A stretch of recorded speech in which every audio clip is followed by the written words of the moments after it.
This might feel like a little bit of a delayed take, but a little while ago, a few months, there was a statement by Brennan Lee Mulligan about why he runs D&D 5th edition, and the sum up is that he only really needs rules for running combat because he can handle the social aspects, basically all like anything that isn't combat or isn't like physics based, he can handle just sort of intuitively, which is pretty true for him. Now, I believe I've already made a statement about how this isn't necessarily true for everyone, but I wanted to expand a little bit on this idea that you don't need rules for social encounters, for social situations, for any kind of social constructs. There's an idea that is passed around online. It's pretty popular. I actually used to hold this idea, which is that it is a good thing for an RPG to sort of get out of everyone's way when it comes to role-playing, to not have rules for that kind of stuff. And I thought, like, that's probably ideal. You want the role-playing game to cover mechanics and rules and functions and situations that you can't just intuitively do. But then, more recently, and by recently I mean like within the last decade, there was, I've started to familiarize myself more with games that actually do social situations a lot better. And I realized that actually you can have good mechanics. I just never did because I had only played D&D and very similar philosophied games like that.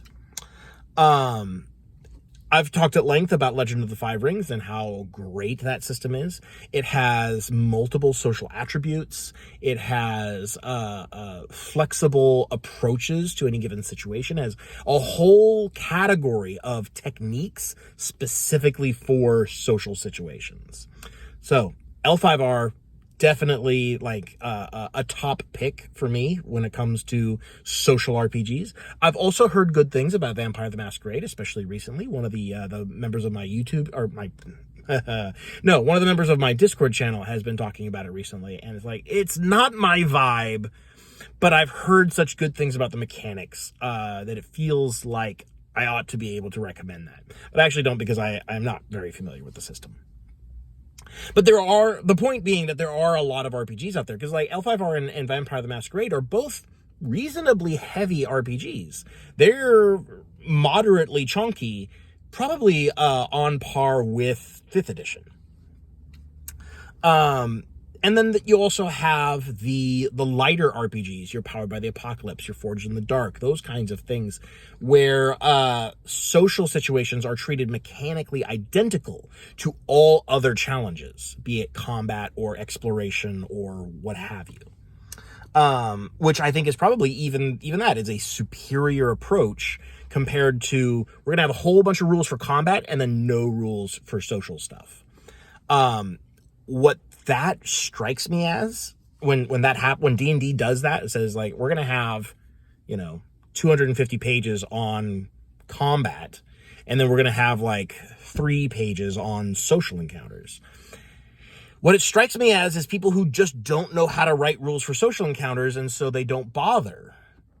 Because like, clearly it can be done. Modern RPGs do it all the time. D&D does not.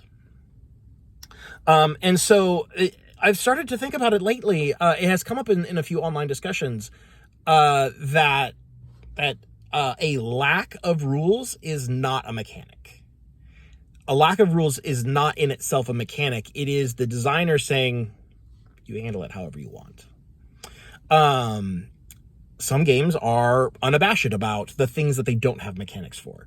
When I played, or when I ran Blades in the Dark, there was a couple of times when like 2 player characters were about to come to blows with each other. The book straight up says we do not have any rules for PvP. You have to kind of figure it out on your own. And that's totally fair. Like it's honest and frankly self-aware that like this is not a game about PvP. If you're going to do that, you need to decide, like communicate and have everyone have a discussion. Stop the game, figure out what you're going to do.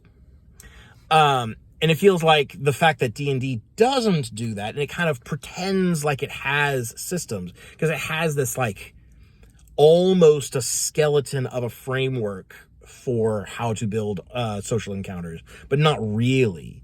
Like it has a couple of individual like isolated mechanics, but it doesn't have any structure. The fact that it doesn't acknowledge its lacking, I find to be, it would be a lack of self-awareness if it wasn't for the fact that like there's really no reason for them to say it, because they can say we have role-playing mechanics and people will just believe it. Because that's the thing that happens with 5th edition for some reason. The designers or the book or the marketing can make claims and people will just take it as true, despite the fact that there's no actual like evidence for that. It's clearly, blatantly, and obviously untrue. So yeah, it's I just wanted to talk about a recent frustration with the fact that D&D has no social mechanics, basically no social mechanics. And people will sometimes take that as a mechanic in itself. Like that's a design choice. And it could be, I think, if the game were more self-aware, to reuse that term, at the risk of overextending it, if the game were self-aware enough to say, hey, we're a combat game. We are born of a war game, and we have been developed as war games. And so we're not really going to do anything with social stuff. We have a few like skills you can invest in if you want, but the DM should just figure it out if they want to emphasize that in their campaign. I think that would be a much more honest approach than what we have now, which is this sort of assumption that social encounters are a pillar of gameplay and is in any way comparable to combat. If social encounters were a pillar of gameplay, and we're actually given the development appropriate to that concept. Oh my gosh, my eyes are straining right now because I've got like little rays of sunlight coming in. If social encounters were a pillar of play and actually supported the way that the game suggests that it is, the book would be thicker, for one thing. And also you would see like there would be structure there. There would be, rules for setting up a social encounter, rules for overcoming a social encounter, rules for failing a social encounter. There would be like aspects of NPC sheets beyond just a charisma score that actually reference like social actions. And there just isn't. I would refer, if you're looking for that kind of thing, you should check out Adventures in Rokugan. Not to belabor the whole L5R thing, but they have a D&D 5e compatible supplement that's like it's a D&D game set in an alternate universe Rokugan. They have several new classes, including one that's called the Courtier, which is a totally like investigation and social intrigue kind of class. Like it's not a combat class, to be clear.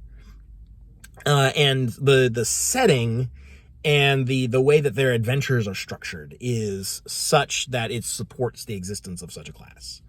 And so that is something that I would point to and say, this is something you could do. It's still not great, to be clear. Like it's not as good as having an RPG whose core system is designed around supporting this kind of idea. But it's better than nothing. Like D&D by default is literally nothing. And so any amount of additional building up on that is an improvement. Now, the common response to this position is, but I don't want rules getting in my way. I don't want to have a whole bunch of systems that I have to manage. I want it more freeform because that feels more natural. And I say, cool, run your game the way you're going to run your game, but you can discard rules that exist. You cannot undiscard rules that don't exist. Let those of us who want the structure and want to actually engage with game mechanics, because it is a game. We play D&D as a game. So let us engage with the game mechanics, those of us who wish to. And those of you who don't wish to engage with game mechanics when you're doing these kinds of scenes can just ignore them. That's why it is always strictly superior to have the mechanic than to not have the mechanic. You can always ignore the mechanic if it is inappropriate for your system or for your campaign or even just for the specific moment in which it arises. The DM always has the option to discard rules that are not necessary or not helpful or not conducive to the type of story they are trying to tell. But you cannot, but like the opposite is not true. You can't just instantly invent a mechanic that is fully integrated with the entire system when you need one. That takes a lot of work. That's a lot of effort that the game is forcing you to take if you want that experience, despite the fact that it is, $60, $70 a book. And this is still going to be true for the 1D&D books. Like this is not changing at all for that. It's frustrating to me that you're getting charged full price for half a game. And that's what it really comes down to.